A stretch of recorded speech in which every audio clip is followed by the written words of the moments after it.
Assalamualaikum warahmatullahi wabarakatuh. Saya kini bersama Encik Tuan bin Arifin. Baiklah Tuan, apa khabar? Alhamdulillah. Boleh saya tanya Tuan beberapa soalan? Boleh, silakan. Baiklah. Soalan pertama, apakah pesanan Tuan kepada para atlet sebelum mereka berangkat ke kejohanan? Okey, terima kasih atas persediaan untuk membuat saya. Okey, jadi untuk atlet yang akan bergerak ke kejohanan, jadi pesanan saya adalah supaya mereka dapatlah satu, kena ada jati diri. Jati diri, kemudian berlatihlah dengan bersungguh-sungguh, kemudian mantapkan diri untuk buat persediaan yang baik.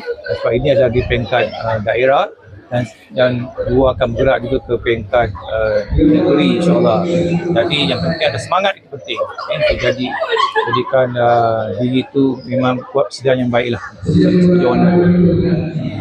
Baiklah. Soalan seterusnya, apakah harapan pihak sekolah terhadap kontijen yang akan mewakili sekolah ke kejohanan MSSD? Okey, baik, sudah tentulah di mana-mana sekolah pun. Jadi harapan pihak sekolah untuk atlet daripada Akses mendapat nombor 1, mendapat kejayaan yang baik dan menang juga dengan semangat kesukanan yang tinggi. Jadi itulah harapan kami dengan selari dengan kita punya orang kata kesenangan tekad kami dan cemerlang terbilang Akses nombor 1. Dan saya harap diorang dapat bawa bendera Akses naik ke podium. Itu harapan kami.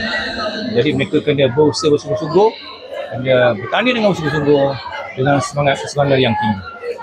Baiklah. Terima kasih Tuan. Terima kasih kerana sudi meluangkan masa bersama TVPSS pada hari ini. Sama. Baiklah, itu saja. Bye.